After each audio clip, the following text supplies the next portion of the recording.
பெரிய நடிகர் நடிச்ச படத்துக்கு அது பிரச்சனையே கிடையாது. எதிர்பார்ப்பு இருக்கிற படத்துக்கு பிரச்சனையே கிடையாது. ஆடியன்ஸ் உள்ள வந்துடுறாங்க. மொத்த பேரு நெகட்டிவா வாழ்ந்துட்டு இருக்காங்கன்னு நம்ம வந்து மொத்த பேரே ரவுண்ட் பண்ண வேண்டாம். காமத்துக்கு அப்புறம் தான் காதல் வரும். விஷால் ரொம்ப வந்து என்கிட்ட வந்து ரெக்வஸ்ட் பண்ணி கேட்டதுக்காக நான் வந்து பாயம்புலி கதை வந்து விஷாலுக்காக எழுதினேன். ஸோ இண்டஸ்ட்ரியை பொறுத்தவரையும் இப்போ வந்து எல்லாருமே, தமிழ் மட்டும் இல்லை, மலையாளம் சினிமா, இந்தி சினிமா எல்லாமே ஒரு ஷேக் அவுட்ல தான் இருக்கு. ஒரு மாதிரி கலகலத்து போயிருக்கு.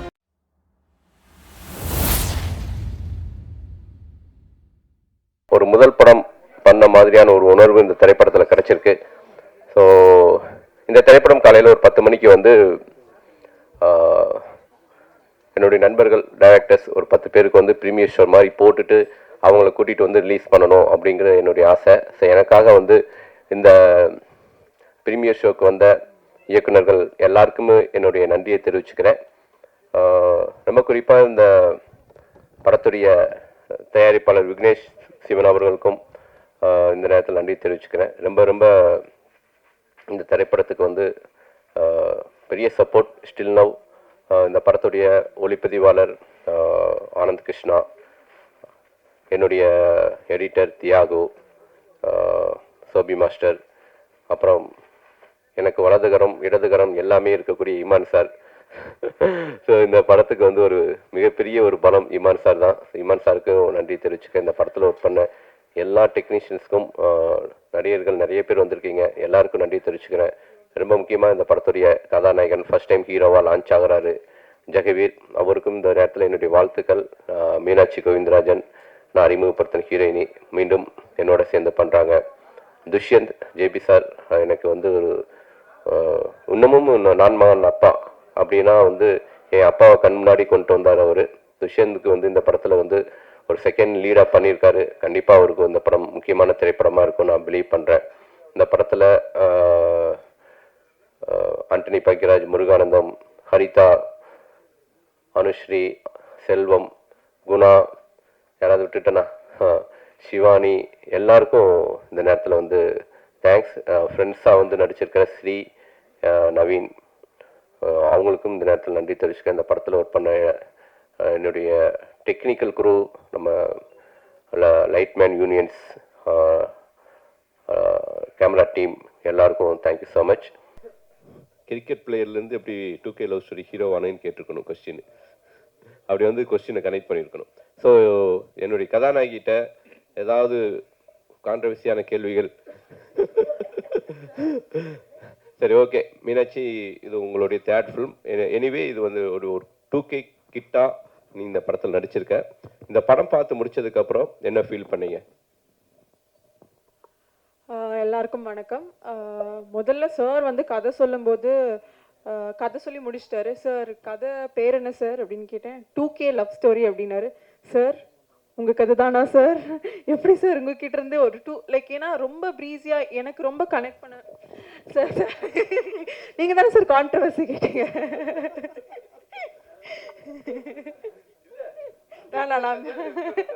ஏன்னா சார் எப்பவுமே வந்து ஒரு வில்லேஜ் சப்ஜெக்ட், ஆதலால் காதல் செய்வீர், ஜீவா எல்லாம் ஸ்போர்ட்ஸ் ஜானர் எல்லாமே வந்திருக்கு. But it was such an young film. 2K, நான் ஒரு 2K. ஸோ எனக்கு இந்த படம் ஸ்டோரி கேட்கும்போது ரொம்ப ரிலேட்டபிளாக இருந்துச்சு. ஸோ அதனால வந்து சொன்னேன் சார். சாரி. பட் ஐயோ, ஏங்க மைக் கொடுத்தீங்க? இல்லை, நான் இப்போ பேசு சார். இந்த படத்தில் நடித்ததில் ரொம்ப சந்தோஷம். அண்ட் சுசி சாரோட 3வது படம். எல்லா படத்துலையும் ஃப்ரம் த பிகினிங் சார். படம் பார்த்து இருக்க அந்த படத்தை நீ படம் பார்த்ததுக்கு அப்புறம் என்ன ஃபீல் பண்ணேன்னு क्वेश्चन கேட்டேன். என்ன படம் பார்த்து என்ன ஃபீல் பண்ணேன்னா, it's very very colourful, breezy. And ரொம்ப நாள் ஆச்சு ஒரு படம் ரொம்ப லைட் வெயிட்டடா. ஃபர்ஸ்ட் ஹாஃப் ஜாலியாக போச்சு, செகண்ட் ஹாஃப் சுசி சாரோட ஸ்ட்ரென்த் நான் நினைக்கிறேன் காமெடின்னு நினைக்கிறேன். அது படம் த்ரூ அவுட்டாக இருந்துச்சு, ரொம்ப என்கேஜிங்காக இருந்துச்சு. அண்ட் Feb 14 அன்னைக்கு வந்து it's a perfect film to watch. So கண்டிப்பாக நீங்கள் எல்லாரும் February 14 வந்து படத்தை பார்க்கணும், சப்போர்ட் பண்ணணும்னு கேட்குறேன். தேங்க்யூ. நன்றி. சோபி மாஸ்டர், ஃபஸ்ட்டு விட்டு கொடுத்து போடா சாங்கு மாஸ்டர் 3 நாளில் சாங் பண்ணணும் மாஸ்டர் அப்படின்னு கோயம்புத்தூர் கூப்பிட்டு வந்தேன். அவர் கூட்டிகிட்டு வந்துட்டு லொக்கேஷன்லாம் பார்த்தாரு. ஏன்னா அதாவது எக்ஸலண்ட்டாக இருந்துச்சு. இந்த படத்துக்கு மிகப்பெரிய இந்த சாங்க்கு பணம் வந்து கோயம்புத்தூர் லொக்கேஷன் மேனேஜர் மனோக்கு என்னுடைய நன்றி. அற்புதமான லொக்கேஷன்ஸ் காமிச்சாரு. ஒரு பெரிய செட்டு போட்ட மாதிரி இருந்துச்சு. ஸோ சோபி மாஸ்டர்கிட்ட 3 நாள் பண்ண சாங் பீட்டு கேட்டோடனே, சார் இந்த புது பசங்களை வச்சுட்டு 3 நாள் எடுக்கிறதுலாம் ரொம்ப கஷ்டம் சார், பேசாம என் அஸ்டன்ட் வச்சு எடுத்துலாமான்னு கேட்டாரு. தயவு செஞ்சு மாஸ்டர் எனக்கு நல்லா வரணும் அவ்வளோதான் அப்படின்ட்டு மாஸ்டர்கிட்ட சொல்லி அதை சாங் ஷூட் பண்ணோம். ஃபாரஸ்ட் சாங் வந்து மொத்தமாகவே மாஸ்டர் வந்து ஒரு அந்த சாங்க்கு நான் மைண்டில் விஷுவல் நான் நினச்சி பார்க்க முடியாத ஒரு விஷுவலை கொடுத்தீங்க. அது எப்படி மாஸ்டர்? எனக்கு அந்த கொஸ்டின் நான் கேட்கணும்னு நினச்சேன். சரி, உங்கள்ட்ட ஏதாவது கொஸ்டின் கேட்க சொல்லியிருக்காங்க, தயவு செஞ்சு ஏதாவது பதில் சொல்லிடுங்க.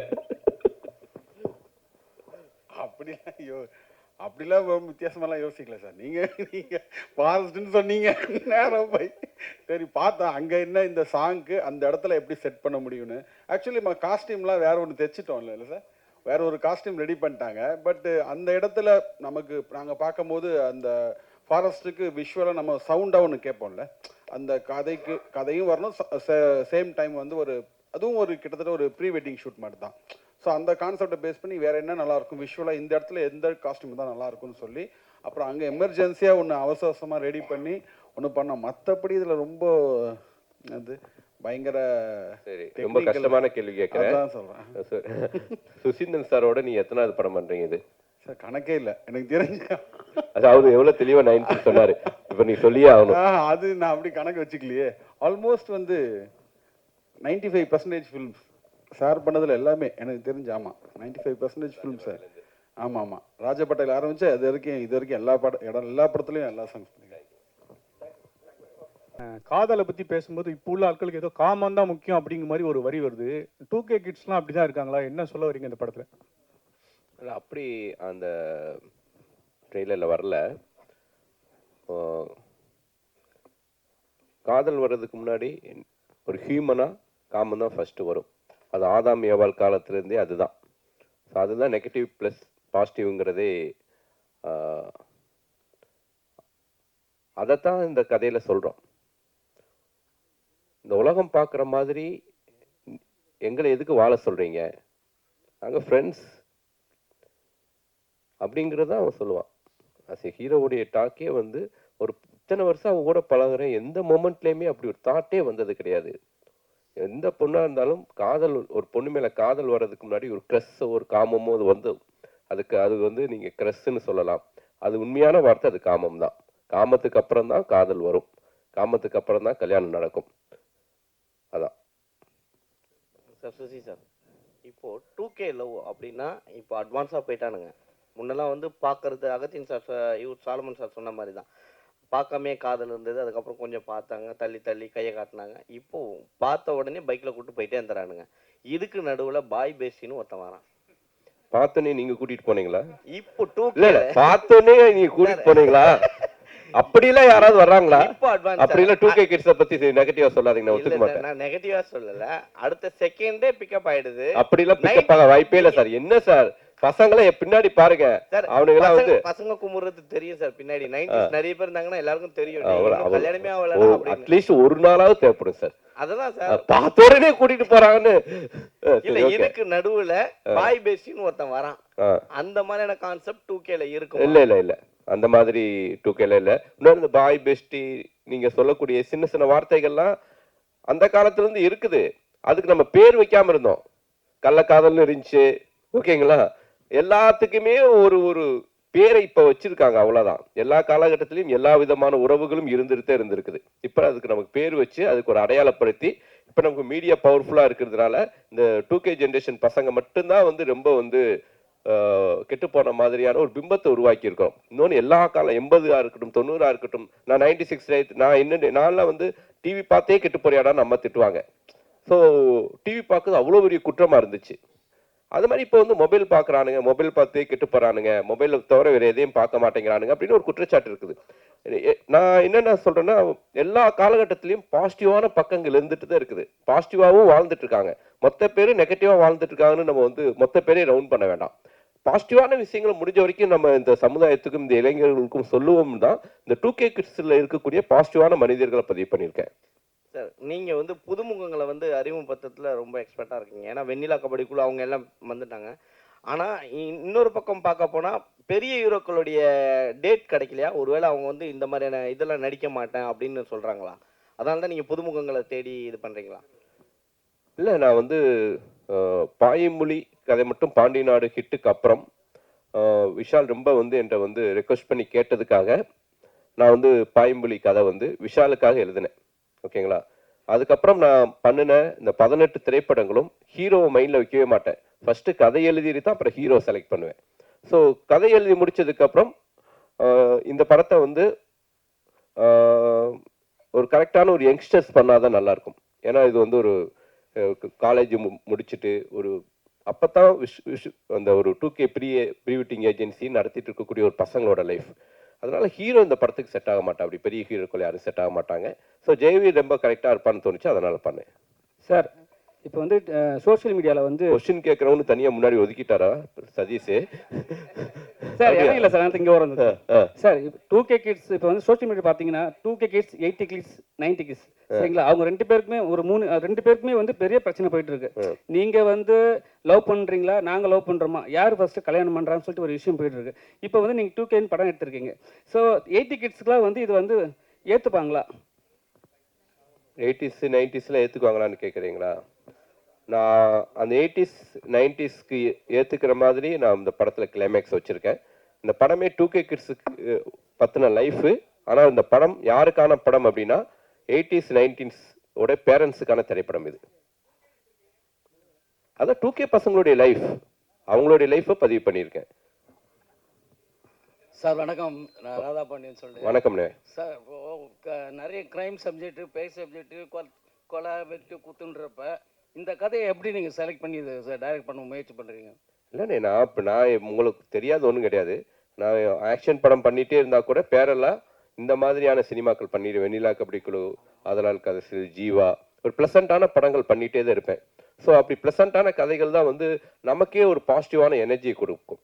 அதனால் இன்னமும் இது மாதிரி பாசிட்டிவான திரைப்படங்கள் பண்ணுறதுக்கு நான் ரெடியாக இருக்கேன். நிச்சயமாக தொடர்ந்து பண்ணுவேனே. இந்த படத்தில் வந்து இப்போதுள்ள பெண்கள் ஆண்கள் பழகிறத பற்றி முக்கியத்துவம் கொடுத்து எடுத்துருக்கீங்களா? ஆமாண்ணே. அது என்ன எப்படி முக்கியத்துவம் கொடுத்து எடுத்துருக்கேன்? ஒரு கதையில் சொல்லுங்கள். அதை அதான் இப்போ இருக்கக்கூடிய ஒரு பையனும் பொண்ணும் எவ்வளோ அழகான நட்போட வாழ்கிறாங்கன்னு சொல்லியிருக்கேனே. ஓகே, தேங்க்யூண்ணே.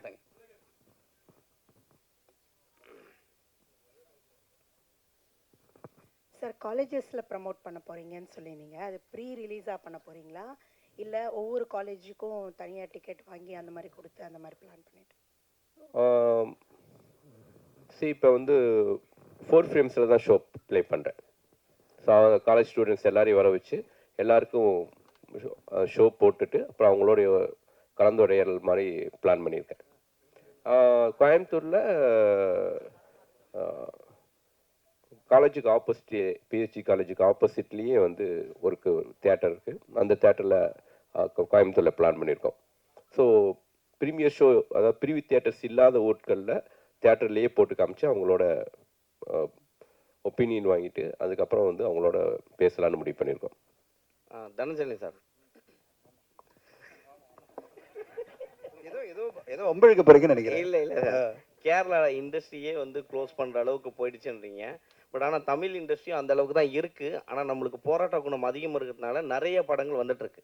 பட் ஆனால் ஒரு படம் ரிலீஸ் ஆனதுக்கு எல்லா படங்களும் இப்போ நிறுத்தி வச்சுருக்காங்க. எந்த தயாரிப்பாளரும் இயக்குனர் சங்கமும் யாரும் குரல் கொடுக்கலையே. அப்படி இருக்கும்பொழுது சினிமா எப்படி வளரும்? ஒன்று சொல்கிறேன். இப்போ இந்த வருஷம் பார்த்தீங்கன்னா புது படங்கள் ஆரம்பிக்கிறதே கம்மியாயிடுச்சு. இப்போ அட் டைம் பார்த்தீங்கன்னா ஒரு காலகட்டத்தில் 20-30 படங்கள் பண்ணிட்டு இருந்த தமிழ் சினிமாவில் 7 படங்கள் தான் ப்ரொடக்ஷனே போயிட்டு இருக்கு. ஸோ இதுக்கு எல்லாமே காரணம் இவ்வளோ படங்கள் வந்து சக்ஸஸ் ஆகாமல் போனது தான். ஆனால் அது ஒரு பெரிய படம் வரும்போது வேறு வழி கிடையாது. ஏன்னா எல்லாமே ஒரு 900 திரையரங்களை இந்த படத்தை வெளியிடணுன்றது டிஸ்ட்ரிபியூஷன் ரெக்குவயர்மெண்ட் இருக்குது. மக்களும் அதை எதிர்பார்க்குறாங்க. நேற்று ஒரு நாள் மட்டுமே இப்போ நீங்கள் படம் எடுத்தீங்கன்னா விடாமுயற்சி கிட்டத்தட்ட 25 கோடி மேலே தமிழ்நாட்டில் கலெக்ட் பண்ணியிருக்கு. அப்போது அந்தளவு ஆடியன்ஸ் வந்து ஓப்பனிங் கொடுக்க ரெடியாக இருக்காங்க பெரிய நடிகர்கள் நடித்த படங்களுக்கு. ஆனால் அதே ஒரு சின்ன படம் வரும்போது ஆடியன்ஸ் வந்து செலக்டிவாக பார்க்குறாங்க. அந்த செலக்டிவாக எப்படி பார்ப்பாங்கன்னா நீங்கள் என்ன சொல்கிறீங்க வச்சு தான் பார்ப்பாங்க. ஊடகங்கள் என்ன சொல்லுது, படத்தை பற்றி படம் ஃபஸ்ட்டு பார்த்த ஊடகங்கள் என்ன சொல்கிறாங்க, அடுத்ததாக ஃபஸ்ட்டு ஷோ பார்க்குறாங்களே அவங்க எப்படிப்பட்ட ஒப்பீனியன் கொடுக்குறாங்க வச்சு தான் அடுத்த கட்டமாக ஆடியன்ஸ் வராங்க. அப்போது சிறு மற்றும் மீடியம் பட்ஜெட் படங்கள்லாம் நம்பி இருக்கிறதே வந்து ஊடகங்கள் என்ன சொல்லுது, ஃபர்ஸ்ட் ஷோ பார்க்குற ஆடியன்ஸ் என்ன சொல்கிறாங்களோ அதை நம்பி தான் இருக்காங்க. அதை வந்து நீங்கள் ஒரு பேலன்ஸ்டாக சப்போர்ட்டிவாக பண்ணும்போது அந்த படங்களுக்கு ஒரு சின்ன டேக் ஆஃப் இருக்குது. பெரிய நடிகர் நடித்த படத்துக்கு அது பிரச்சனையே கிடையாது. எதிர்பார்ப்பு இருக்கிற படத்துக்கு பிரச்சனையே கிடையாது. ஆடியன்ஸ் உள்ளே வந்துடுறாங்க. அது மட்டுமே பத்தாது இல்லை இண்டஸ்ட்ரிக்கு. இன்னைக்கு ஏன் கேரளா ஷட் டவுன் ஆகுதுன்னா, ஒரு 10 படம் தான் வெற்றி அடையுது. அவங்களுக்கும் 220 படம் வந்தது லாஸ்ட் இயர். அதில் 10 படம் தான் வெற்றி அடையும் போது அவங்க இப்போ என்ன சொல்லிட்டாங்க, இந்த இண்டஸ்ட்ரி தாங்காது, இவ்வளோ பேர் ஃபெயிலியர் ஆயிட்டாங்க, இவ்வளோ பேர் லாஸ் ஆயிட்டாங்க, அப்போ நம்ம ஷட் டவுன் பண்ணி காஸ்ட்டை குறைக்கணும், எல்லாத்தையும் குறைக்கணும் அப்படின்னு மூடுக்கு வந்துட்டாங்க. இது இப்போ டிஸ்கஷனில் இங்கே நம்முடைய அசோசியேஷன் எல்லாம் அதான் போயிட்டு இருக்கு. எப்படி குறைக்க போகிறோம்? ஏன்னா சிறு பட்ஜெட் படங்கள்லாம் சக்ஸஸ் ஆக மாட்டேங்குது பிகாஸ் ஆஃப் வேரியஸ் நான் சொன்ன மாதிரி ரீசன். அப்போ பெரிய பட்ஜெட் படங்களை நம்ம நம்பி இருக்கும்போது அதெல்லாம் காஸ்ட் எங்கோ போயிடுச்சு, டேட்டும் கிடைக்க மாட்டேங்குது. அப்போ எப்படி பண்ணுறது? இண்டஸ்ட்ரியை ரீஃபார்ம் பண்ணணும்னா வேறு வேலை பண்ணணும் அப்படின்னு பார்க்குறோம். ஸோ இண்டஸ்ட்ரியை பொறுத்தவரையும் இப்போ வந்து எல்லாருமே, தமிழ் மட்டும் இல்லை, மலையாளம் சினிமா, ஹிந்தி சினிமா எல்லாமே ஒரு ஷேக் அவுட்டில் தான் இருக்குது. ஒரு மாதிரி கலகலத்து போயிருக்கு. என்ன பண்ண போகிறோம், எப்படி இண்டஸ்ட்ரியை ரிவைவ் பண்ண போகிறோன்னு தான் எல்லாருமே அதுக்கான ஒரு முயற்சி எடுத்துகிட்டு இருக்கோம். இல்லை, கேரளா இண்டஸ்ட்ரியில் வந்து நீங்கள் சொல்கிற மாதிரி இதுவானாலும் கவர்மெண்ட் ஓடிடி ஆரம்பிச்சிருக்காங்க. ஆனால் தமிழ்நாட்டில் அதை ஆரம்பிக்கலை. நீங்களும் யாரும் குரல் கொடுக்க, அப்படி ஆரம்பித்தால் சிறு படங்களுக்கு ஒருவேளை ஒரு வாய்ப்புகள் இல்லை. இப்போ நீங்கள் சொல்கிற கேரளா ஓடிடி வந்து இன்னும் பெருசாக அவங்க வந்து ரீச் ஆகல. எல்லாமே சேல் ஆகாத படங்கள், மக்கள் வந்து உடனே பார்ப்பாங்களா அப்படின்ற படங்கள் தான் இப்போதைக்கு ஃபஸ்ட்டு கொடுக்குறாங்க. ஏன்னா ப்ரைஸ் கொடுத்து வாங்கணும். எல்லா தயாரிப்பாளரோட எதிர்பார்ப்பு என்னென்னா, ஒரு பெரிய அமௌண்ட்டில் நம்மளுக்கு வித்துட முடியுமா? அதை வித்துட்டா தான் நம்ம கவர் பண்ண முடியும் காஸ்ட்டை. சும்மா ரெவன்யூ ஷேரில் போட்டு எப்படி கவர் பண்ண முடியும்? ஓகே, புது ஓடிடி ஆரம்பித்து ரெவன்யூ ஷேரில் போட்டு யார் பார்ப்பாங்க, எப்படி வரும்ன்ற ஒரு பயம் வருது இல்லை தயாரிப்பாளருக்கு. எல்லா தயாரிப்பாளரும் 4 கோடி 5 கோடி இன்வெஸ்ட் பண்ணால் ஒரு 3 கோடி ஃபஸ்ட் எடுத்துட்டா அவங்களுக்கு நம்பிக்கை வரும். அதான் cinema. So 2K love story பற்றி எதாவது தானே கேளுங்க. ஏன்னா இண்டஸ்ட்ரி பற்றி நிறைய பேச வேணாம். 2K லவ் ஸ்டோரி சார் 2013 வந்து ஆதலால் காதல் செய் ஒரு படம் பண்ணீங்க. அதுவே 2K கிட்ஸ் ஸ்டோரி தான். ஸோ இது எந்த விதத்தில் மாற்றமாக இருக்கும்? ஏன்னா நிறைய படம் நீங்கள் லவ் ஸ்டோரியை பண்ணிட்டீங்க. இது எப்படி இருக்கும், புதுசாக இருக்கும்? ஆனால் உங்களை தொடர்ந்து கேள்வி கேட்குறவங்க 2K லவ் ஸ்டோரியை பற்றி கேளுங்க. ஏன்னா ஒரு 10 நிமிஷத்தில் பேசிட்டு நம்ம எல்லாம் கிளம்பிடலாம். மற்ற கேள்விகள் வேண்டாம். இந்த ஒரு 2 ப்ரொடியூசரை கூட்டிகிட்டு வந்தேன் நான் படம் பண்ணலான்ட்டு. ரைட்டாக தனஞ்சயன் சார் பேசுறதுல பதட்டமாயிட்டாரு. ரொம்ப ரிஸ்க் அதிகமாக இருக்கும் போல தெரியுது. நான் இப்போ யோசிக்கிறேன், இந்த ப்ரொடியூசரை கூப்பிடாமே இருந்திருக்கலாமோ. வெங்கடேசன் சார் எந்திரிங்க.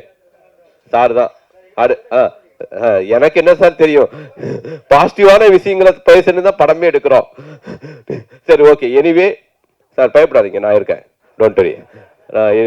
ஸோ இந்த படத்தை பொறுத்த வரைக்கும் ஆதலால் காதல் செய் ரொம்ப ஒரு ஹாண்டிங்கான ஒரு கிளைமேக்ஸாக இருக்கும். அந்த டயத்தில் இந்த 2010 அந்த பசங்க லைஃப்குள்ளே இப்படியான ஒரு லைஃப், இப்படியான பிரச்சனைக்குள்ளேயும் மாட்டிக்கிறாங்க. அவங்க பண்ணுற தப்புனால ஒரு குழந்தை எப்படி அனாதை ஆகுதுங்கிற ஒரு விஷயத்தை பதிவு பண்ணேன். பட் இந்த படத்தை பொறுத்த வரைக்கும் இந்த பசங்களுடைய லைஃப் ஸ்டைலுக்குள்ள ஒரு எவ்வளோ பாசிட்டிவாக, எவ்வளோ ப்ளசண்ட்டாக இவங்க இருக்கிறாங்க, எவ்வளோ எந்த மாதிரியான பிரச்சனைகள் வந்தாலும் எவ்வளோ வந்து தெளிவாக முடிவு எடுக்கிறாங்க அப்படிங்கிறத தான் சொன்னேன். இந்த படம் வந்து ஒரு ஒரு லவ் ஸ்டோரியாக இருந்தாலும் இந்த படத்துடைய கிளைமேக்ஸ் இந்த படத்தை வந்து ஒரு யூனிக்கான படமாக மாற்றும். அதுதான் இந்த படத்துடைய பலம்னு நான் பிலீவ் பண்ணுறேன். அந்த கிளைமேக்ஸை நம்பி தான் எடுத்தேன். கண்டிப்பாக படம் பார்த்து எல்லாருமே அந்த கிளைமேக்ஸை பர்டிகுலராக பேசுனது ரொம்ப மகிழ்ச்சி அளிக்குது. இமான் சார் வணக்கம் சார். சொல்லுங்கள். ஸோ காதலர் தினம் 14ஆம் தேதி வருது, உங்கள் படமும் ரிலீஸ் ஆகுது. ஸோ ஸ்பெஷலாக இதுக்கு லவர்ஸுங்களுக்கு ஏதாவது மியூசிக் போட்டிருக்கீங்களா? ஏன்னா இப்போ இருக்கவங்க ஸ்பீடாக இருக்காங்க, டக்குன்னு கேட்டு போகிற மாதிரி இருக்குமா, இளையராஜா சார் மாதிரி நிறுத்தி நிதானமாக கேட்குற மாதிரி இருக்குமா? கஷ்டப்பட்டு ஸ்க்ரீன்லாம் பண்ணோம். இந்த கேள்வி என்னங்க நியாயமாங்க? இந்த கேள்விலாம் இப்போ இருக்க ஜென்ரேஷன் ஸ்பீடாக இருக்குல்ல, அதுக்கேற்ற சார் போட்டால் நின்று கேட்க போகிறாங்க. இல்லை, போட்டு காமிச்சோமே, நீங்கள் வெளியில் நீங்கள் சாப்பிட்டுட்டு இருந்தீங்க, அவர் வாயால அந்த மியூசிக்கை சொல்லணும்ன்ற நான் கேட்க போறேன். எப்படி இருந்தாலும் நான் மொபைல்ல கேட்டு போறேன். நீங்க அவரு வந்து அவரை சாங்க பத்தி அவரே எதுக்கு சொல்லணும்? நீங்க தான் சொல்லணும், நல்லா இருக்கு சார், கிரிப்பா இருக்கு சார் அப்படின்னு நீங்க தான் சொல்லணும். இல்லை சார், நம்ம ஒரு இசையமைக்கும் போது எல்லா வயதினருக்கும் அது போய் சேரணுன்ற ஒரு விஷயம் எப்பவுமே மனசுல எனக்கு வந்து இருக்கும் சார். வெறும் இப்போ இருக்கிற ஒரு நம்ம அதை கண்டெம்பரரி ஆடியன்ஸுக்கு மட்டும் கேட்டு பண்ணோம்னா அது வந்து காலம் தாண்டி அது நிற்காதுன்ற ஒரு நம்பிக்கை எனக்கு எப்பவுமே அது பேசிக்கலாக இருக்கும் சார். ஸோ அதனால என்ன மாதிரி பாடல் பண்ணாலும் இரஸ்பெக்டிவ் ஆஃப் ஜானர், என்ன ஜானரில் பண்ணாலும் அதுக்குள்ளே இருக்க கோர் மெலடி கண்டென்ட் வந்து ஸ்ட்ராங்காக வைக்கணுன்றது தான் எப்போவுமே அது பை டிஃபால்ட் இருக்கிறது தான். ஸோ இப்போ நம்ம வெளியே இருக்கிறது வந்து உள்ளுக்குள்ளே ஒரு சாக்லேட் வச்சுட்டு மேலே வைக்கிற அந்த ரேப்பர் தான். அந்த ரேப்பர் தான் நம்ம டிசைன்ஸ் மாற்றிக்கிறோம் இல்லையா. உள்ளே இருக்க சாக்லேட்டோடைய டேஸ்ட் வந்து அது சாக்லேட்டாக தான் இனிப்பாக இருக்க போகுது. ஸோ அப்படி தான் இசையாக நான் பார்க்குறேன். நான் உள்ளுக்குள்ளே ஜீவன் இருக்கணும், மேலே இருக்க ரேப்பர் அந்த கோட்டிங் தான் வந்து 2K மாற்றிருக்கோம் சார். அவ்வளோதான். ஒரு பிரமாதமான கேள்வி நானே கேட்குறேன். நம்ம ரொம்ப பிரமாதமான கேள்வி கேளு. நம்ம ஜெகவீர் பிரதர் ஒரு கிரிக்கெட் பிளேயர், உங்கள் நண்பர் அஸ்வின் ரிட்டையர்ட் ஆகிட்டார். ஸோ ரிட்டையர்ட் ஆகும்போது உங்களுடைய ஃபீல் எப்படி இருந்துச்சு? டோனி உங்களுக்கு டின்னர் கொடுத்துருக்காரு, டோனிக்கு நீங்கள் பவுலிங் போட்டிருக்கீங்க, அந்த அனுபவங்களை பற்றி கொஞ்சம் சொல்லுங்கள், நிறைய பேருக்கு தெரியாது.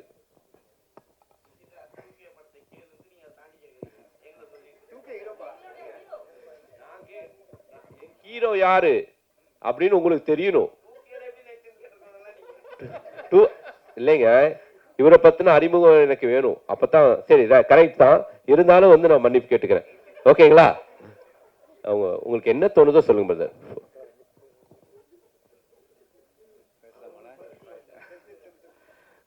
கடவுளுக்கு நன்றி, வந்திருக்கும் பிரசன்ட் மீடியாவுக்கு மிக்க நன்றி. நான் என்னை பற்றி சொல்கிறதுக்கு ஒன்றும் பெரிய விஷயங்கள்லாம் இல்லை. நான் கிராமத்தில் சுரக்குடின்ற கிராமத்தில் திருநள்ளாறு பக்கத்தில் பிறந்து வளர்ந்த ஒரு விவசாய குடும்பத்தில் பிறந்து வந்த மிடில் கிளாஸ் ஃபேமிலி பையன். அங்கேருந்து ஆஸ் யூஷுவல் எல்லா நம்ம இந்தியாவில் வளர எல்லா பசங்களும் இருக்கிற மாதிரி கிரிக்கெட்லேயும் ஒரு ஆர்வம் இருந்தது, சினிமாலேயும் ஆர்வம் இருந்தது. சின்ன வயசில் கிராமத்தில் நிறைய ஸ்டேஜில் டான்ஸ் ஆடி அதுலேருந்து வர கிளாப்ஸு அங்கே தூக்கிட்டு போய் கொண்டு வந்து விட்ட விஷயங்கள் வந்து மனசில் ஆழமாக பதிஞ்சிருந்தது. ஸோ கிரிக்கெட்டும் ஃபாலோ பண்ணி போயிட்டு இருந்தேன். சினிமா சைட்லேயும் ஒரு ஆசை இருந்துச்சு. ஆனால் சினிமா சைடில் வர்றது வந்து அவ்வளோ ஈஸியான விஷயம் இல்லை. கிரிக்கெட் ஆனால் நீங்கள் விளாண்டுட்டே இருக்கலாம் ரெகுலராக, அதை நான் பண்ணிகிட்டு இருந்தேன். அப்புறம் குடும்ப சூழ்நிலை காரணமாக எனக்கு கீழே தம்பி தங்கச்சிலாம் இருந்தாங்க. அந்த ரெஸ்பான்சிபிலிட்டி காரணமாக நான் கிரிக்கெட் மட்டும் படிச்சுட்டு படிப்பில் கவனம் செலுத்த ஆரம்பித்தேன். ஆஸ் யூஷுவல் எல்லா மிடில் கிளாஸ் ஃபேமிலியும் சொல்கிற மாதிரி +2 முடிச்சிரு, அடுத்து டிகிரி முடிச்சிரு, அடுத்து ஒரு வேலையை வாங்கிடு அப்படின்னாங்க. அதுலேயே என் வாழ்க்கை போயிடுச்சு மோஸ்ட்லி. கடவுள் புண்ணியத்தில் நல்ல வேலை கிடச்சி ஆஸ்திரேலியாவில் போய் செட்டில் ஆகினேன். அங்கே ஆனால் கிரிக்கெட்டை விடாமல் தொடர்ந்து விளாண்டுட்டு இருந்ததுனால நேஷ்னல் பி டீம் வரைக்கும் விளாண்டுட்டு இருந்தேன்.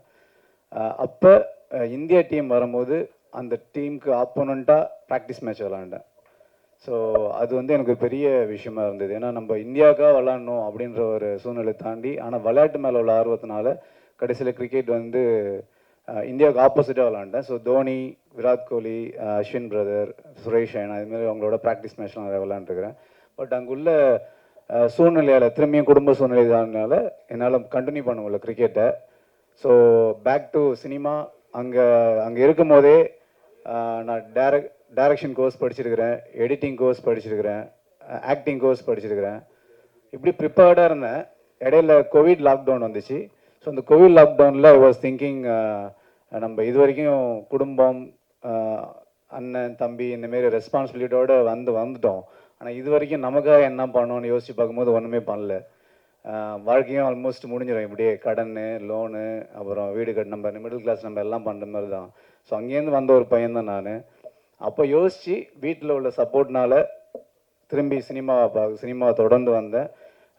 இப்பயுமே வந்து இந்த வாய்ப்பு வந்து கடவுள் எனக்கு கொடுத்த பெரிய வாய்ப்பாக பார்க்குறேன். ஏன்னா நிறைய பேர் 10-15 வருஷமாக சினிமாவில் போராடிட்டு இருக்கிறாங்க, இன்னமும் வாய்ப்பு கிடைக்கல, லைம் லைட் கிடைக்கல அவங்களுக்குலாம். எனக்கு வந்து ஒரு 3 வருஷம் தான். கோவிட் லாக்டவுன் தாண்டி வந்தது வந்து உடனே பிரபு சாலமன் சாரோட ஒரு ட்ராவல் இருந்துச்சு. அது இந்த இயர் 2ல் ஆரம்பிக்க போகிறோம். பட் அதை தாண்டி அண்ணனை வந்து நான் ஒரு ஆக்சிடெண்ட்டாக ஒரு சின்ன ஒரு மீட்டிங்கில் தான் பார்த்தேன். அந்த ஒரு மீட்டிங் வந்து June 1 நடந்துச்சு. இப்போ அதுக்குள்ளே February 14 படம் வருதுன்றது வந்து பெரிய ஆச்சரியம். ஆனால் ஒரு படம் எடுத்து முடிக்கிறது வந்து எவ்வளோ கஷ்டன்றது படிக்கும் போதெல்லாம் தெரியல. ஆனால் இப்போ நல்லாவே தெரிஞ்சுது எனக்கு. ஏன்னா படம் எடுக்கிறது ஒரு விஷயம், அது நம்ம கரெக்டான ஆட்களில் போய் சேரணும். அதனால் இப்போ எனக்கு வந்து ரொம்ப ரொம்ப சந்தோஷமாக இருக்குது, எக்ஸைட்டடாக இருக்குது. I think I'm at the right place at the moment. நான் வந்து ஒரு